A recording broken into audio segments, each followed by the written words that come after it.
Kərbəlayı Odriyə oturub Qarabağlarda. Küllü ixtiyarı da verib qəmli onun əlinə. Bu zalim oğuzda cəlladın baş kəsənin biri də ay bəy. Hər tərəfə də öz adamların qoyub. Çox qanlar töküb bu qəmli. Allaha and olsun bəy, yolu kəsiblər, bir adam o tərəfə keçə bilmir. Nə deyəsən, nə danışasan ay bəy?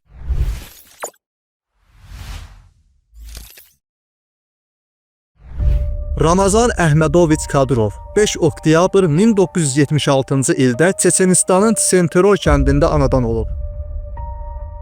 Atası Əhməd Kadyrov Çeçenistanın dini liderlərindən biri idi və Çeçenistanın Rusiya ilə müharibələrində mühüm rol oynayıb. Ramazan Kadyrov gənc yaşlarında atasının ideyalarına sadiq qalaraq böyüyüb və idmana, xüsusən də boks və döyüş sənətlərinə maraq göstərib. Ramazan Kadyrovun həyat yoldaşı Mədinə Musa qızı Aydamirova 1978-ci ildə anadan olub. Onların nikahından 2 övlad dünyaya gəlib. Atası Əhməd Abdulhəmidoğlu Kadyrov 23 avqust 1951-ci ildə Qazaxıstanın Qaraqanda şəhərində sürgündə olan Çeçen ailəsində anadan olub. 1957-ci ilin aprel ayında ailəsi ilə birlikdə Çeçenistan İnguşetiya MSSR-yə qayıdıb. Əhməd Kadyrov Daşkənd İslam İnstitutunda və Mir Ərəb mədrəsəsində dini təhsil alıb. O Çeçenistanın müftüsü vəzifəsində çalışıb və 1-ci Rus-Çeçen müharibəsi zamanı mücahidlərin tərəfində olub. 1994-1996-cı illərdə 1-ci Rusiya-Çeçen müharibəsi zamanı Əhməd Kadyrov və oğlu Ramazan Kadyrov Çeçenistanın müstəqilliyi uğrunda Rusiya qüvvələrinə qarşı mübarizə aparıblar. Lakin bu mübarizə 2-ci Rusiya-Çeçen müharibəsinə qədər olub. 2-ci Rusiya-Çeçen müharibəsi 1999-cu ilin avqustunda Çeçenistanın silahlı qruplaşmalarının Dağıstana hücumu və Rusiyada baş verən bir sıra partlayışlardan sonra başladı. Bu hadisələr Rusiyanın Çeçenistana qarşı geniş miqyaslı hərbi əməliyyatlara başlamasına səbəb oldu. Bu zaman Əhməd və Ramazan Kadyrovlar mövqeylərini dəyişərək Rusiya Federasiyasının tərəfinə keçiblər. Bu dəyişikliklərdən sonra Əhməd Kadyrov Çeçenistanın prezidenti təyin edilib. Ramazan Kadyrov isə atasının təhlükəsizlik xidmətinin rəhbəri olub. Əhməd Kadyrov 9 may 2004-cü ildə Grozny şəhərində keçirilən Qələbə günü mərasimi zamanı təşkil edilən terror aktı nəticəsində həlak olub. Bu sui-qəsdin əsas səbəbi Əhməd Kadyrovun Çeçenistanın müstəqilliyini dəstəkləyən qüvvələrdən ayrılaraq Rusiya Federasiyasının tərəfinə keçməsi və Çeçenistanın prezidenti olaraq Moskva ilə əməkdaşlıq etməsi idi. Bu mövqe dəyişikliyi Çeçenistanın müstəqilliyini müdafiə edən silahlı qruplar və liderlər tərəfindən xəyanət kimi qəbul edilmiş və nəticədə Kadyrova qarşı düşmənçilik yaranmışdı. Əhməd Kadyrovun ölümündən sonra Rusiya prezidenti Vladimir Putin və Ramazan Kadyrov arasında münasibətlər daha da möhkəmləndi. Atasının vəfatından sonra Ramazan Kadyrov yaşı 30-dan aşağı olduğuna görə prezident ola bilməmişdi. Lakin Çeçenistanda baş nazir köməkçisi təyin olundu. Bu müddət ərzində müvəqqəti prezidentlik postunda Ali Alxanov idi. Ramazan Kadyrov 2007-ci ildə Çeçenistan Respublikasının prezidenti təyin oldu. Bu dövrdə Putin və Kadyrov arasında sıx əməkdaşlıq quruldu. Ramazan Kadyrov Putinə sadiqliyini dəfələrlə ifadə edərək onu padşah adlandırıb və Çeçenistanın Rusiya Federasiyası daxilində inkişafını təmin etmək üçün onunla birlikdə çalışdığını bildirib. 2024-cü ildə Putin Çeçenistana səfəri zamanı Əhməd Kadyrovun məzarını ziyarət edərək Kadyrov ailəsinə və Çeçenistanın inkişafına verdiyi dəstəyi nümayiş etdirdi. Vladimir Putin Çeçenistanın sabitliyini və Rusiyanın ərazi bütövlüyünü təmin etmək məqsədi ilə Ramazan Kadrovu dəstəkləyib. Putin üçün Kadrovun dəstəklənməsi Çeçenistanda separatçılıq və terrorizm təhlükəsinin azalmasına, həmçinin regionda nisbətən sabitliyin təmin edilməsinə xidmət edir.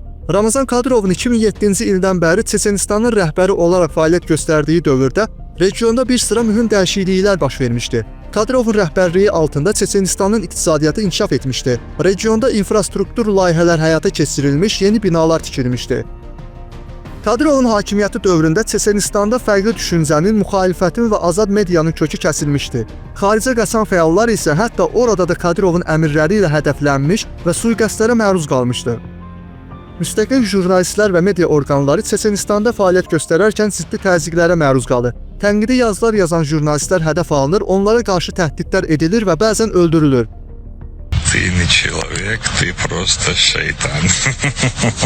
ABŞ Dövlət Departamenti 2020-ci ildə Ramazan Kadyrov və ailə üzvlərini insan haqları pozuntularına görə sanksiya siyahısına daxil edib.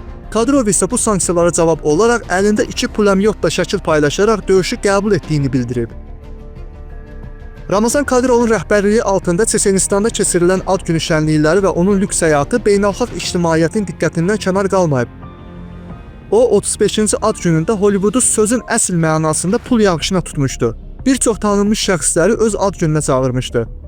Kadirovun şəxsi mülkləri və həyat tərzi də diqqət çəkir. Məsələn, Dubayda yerləşən Zabel Saray Royal Residence otel kompleksində 7 milyon dollar dəyərində bir villaya sahib olduğu bildirilir.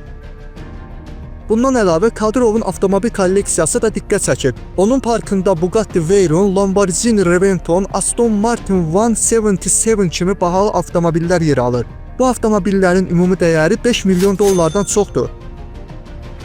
Rusiya-Ukrayna müharibəsi zamanı da Ramazan Kadyrov diqqət mərkəzindən kənar qalmayıb. Ramazan Kadyrov Çeçenistanın rəhbəri olaraq Rusiya-Ukrayna müharibəsində fəal iştirak etmiş və Vladimir Putini dəstəkləmişdi. Müharibə zamanı Kadyrov Çeçenistanın xüsusi təyinatlı qüvvələrini müharibəyə göndərmişdi. O, sosial media üzərində müharibənin gedişatını dəstəkləyən bəyanatlar vermiş və Ukrayna əleyhinə sərt mövqeyini nümayiş etdirmişdi. Kadirovun müharibə zamanı göstərdiyi dəstək və xidmətlərə görə Rusiya prezidenti Vladimir Putin onu müxtəlif orden və medallarla təltif etmişdi. Müharibə vaxtı Kadyrov general-leytenant rütbəsi və 2-ci dərəcəli vətənə xidmətə görə ordeni ilə təltif edilmişdi. Bu mükafat onun Rusiya dövlətçiliyinin möhkəmlənməsinə, ölkənin müdafiə fəaliyyətinə və Çeçenistan Respublikasının sosial-iqtisadi inkişafına verdiyi böyük töhfəyə görə verilmişdi. Çeçen xalqının Ramazan Kadyrova münasibəti də fərqlidir. Bir tərəfdən onun inkişaf və sabitlik təmin etməsi, Çeçenistanın beynəlxalq aləmdə tanınması və Rusiya ilə olan güclü əlaqələri ilə müsbət, digər tərəfdən isə onun sərt idarə etmə üsulları, müxalifətə qarşı tətbiq olunan təzyiqlər və şəxsi həyatının lüksü ilə mənfi xarakterizə olunur. Hər bir tərəfdən Çeçen xalqının münasibəti çox şaxəli və qarışıqdır. Həm müsbət, həm də mənfi yanaşmalar mövcud olduğuna görə onun rəhbərliyinə qarşı olan münasibət zamanla dəyişən bir mövzudur.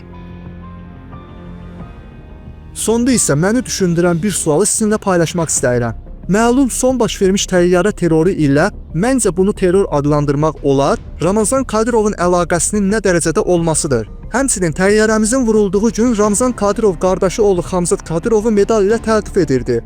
O qardaşı oğlunu ki, elə həmən gün bizim təyyarəmiz məhz onun əmri ilə vurulmuşdu.